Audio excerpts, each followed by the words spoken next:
Chapter 21.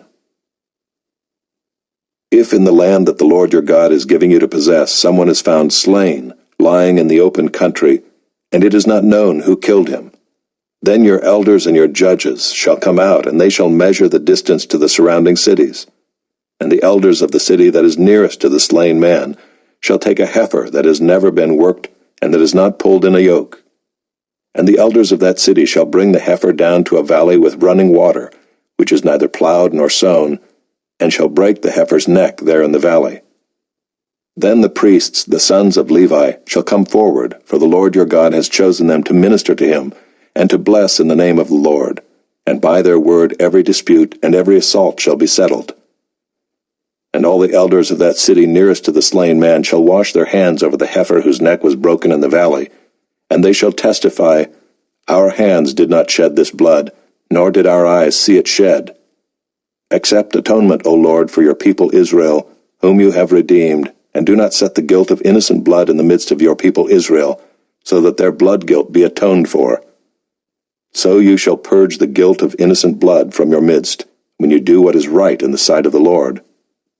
When you go out to war against your enemies, and the Lord your God gives them into your hand, and you take them captive, and you see among the captives a beautiful woman, and you desire to take her to be your wife, and you bring her home to your house, she shall shave her head and pare her nails.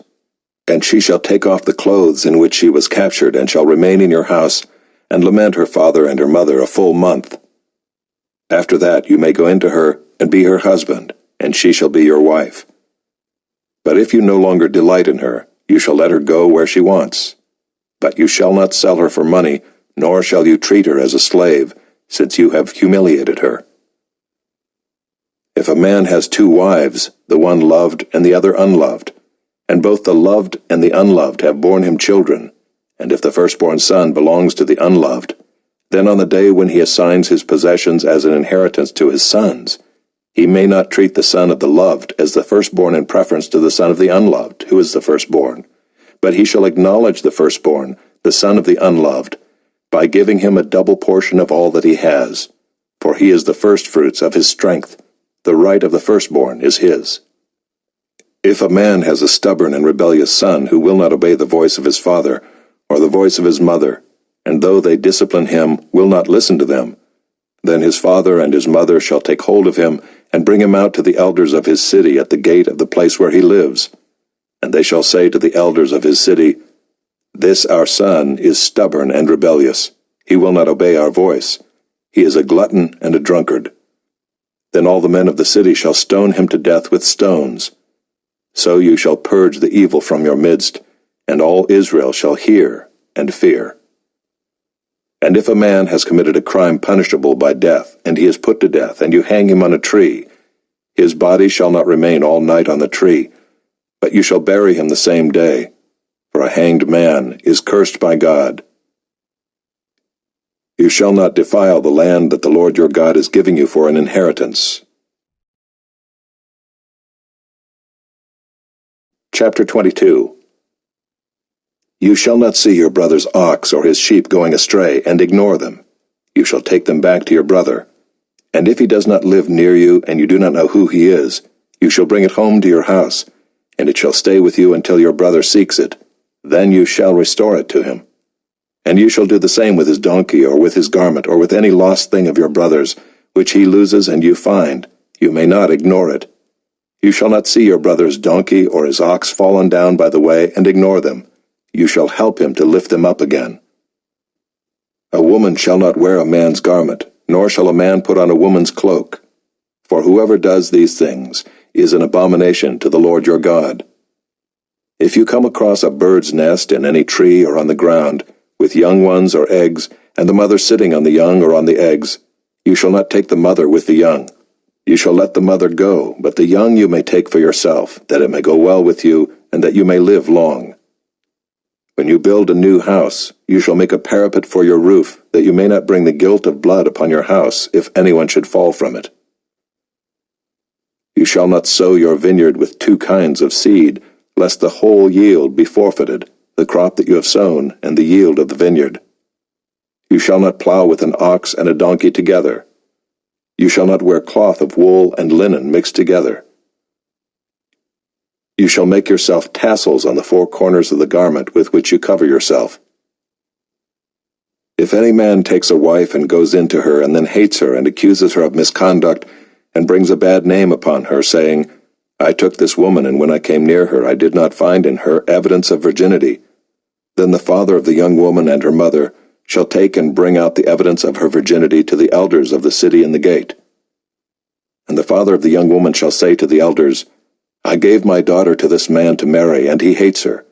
And behold, he has accused her of misconduct, saying, I did not find in your daughter evidence of virginity. And yet this is the evidence of my daughter's virginity. And they shall spread the cloak before the elders of the city. Then the elders of that city shall take the man and whip him, and they shall fine him 100 shekels of silver, and give them to the father of the young woman, because he has brought a bad name upon a virgin of Israel.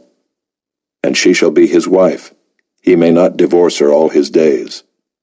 But if the thing is true, that evidence of virginity was not found in the young woman, then they shall bring out the young woman to the door of her father's house, and the men of her city shall stone her to death with stones, because she has done an outrageous thing in Israel by whoring in her father's house.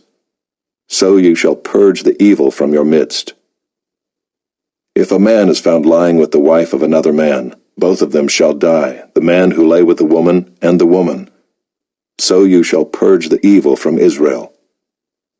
If there is a betrothed virgin, and a man meets her in the city and lies with her, then you shall bring them both out to the gate of that city, and you shall stone them to death with stones, the young woman because she did not cry for help, though she was in the city, and the man because he violated his neighbor's wife. So you shall purge the evil from your midst. But if in the open country a man meets a young woman who is betrothed, and the man seizes her and lies with her, then only the man who lay with her shall die. But you shall do nothing to the young woman. She has committed no offense punishable by death. For this case is like that of a man attacking and murdering his neighbor, because he met her in the open country, and though the betrothed young woman cried for help, there was no one to rescue her. If a man meets a virgin who is not betrothed, and seizes her, and lies with her, and they are found, then the man who lay with her shall give to the father of the young woman 50 shekels of silver, and she shall be his wife, because he has violated her. He may not divorce her all his days.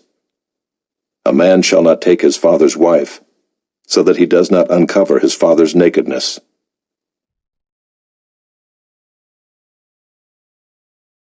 Chapter 23. No one whose testicles are crushed or whose male organ is cut off shall enter the assembly of the Lord. No one born of a forbidden union may enter the assembly of the Lord.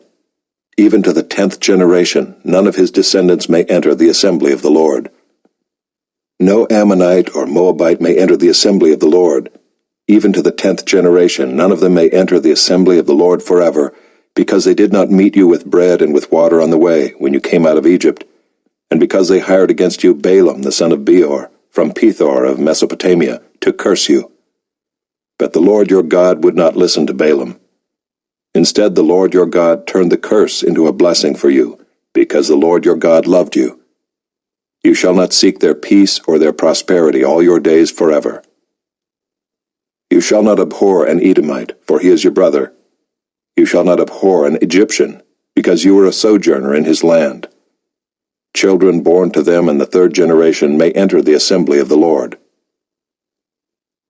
When you are encamped against your enemies, then you shall keep yourself from every evil thing. If any man among you becomes unclean because of a nocturnal emission, then he shall go outside the camp. He shall not come inside the camp, but when evening comes, he shall bathe himself in water, and as the sun sets, he may come inside the camp. You shall have a place outside the camp, and you shall go out to it.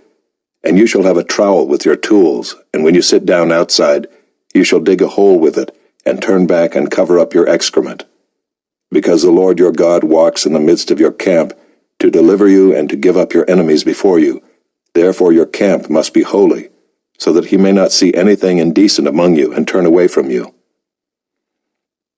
You shall not give up to his master a slave who has escaped from his master to you. He shall dwell with you in your midst, in the place that he shall choose within one of your towns, wherever it suits him. You shall not wrong him. None of the daughters of Israel shall be a cult prostitute, and none of the sons of Israel shall be a cult prostitute. You shall not bring the fee of a prostitute or the wages of a dog into the house of the Lord your God in payment for any vow, for both of these are an abomination to the Lord your God. You shall not charge interest on loans to your brother, interest on money, interest on food, interest on anything that is lent for interest. You may charge a foreigner interest, but you may not charge your brother interest, that the Lord your God may bless you in all that you undertake in the land that you are entering to take possession of it. If you make a vow to the Lord your God, you shall not delay fulfilling it, for the Lord your God will surely require it of you, and you will be guilty of sin. But if you refrain from vowing, you will not be guilty of sin.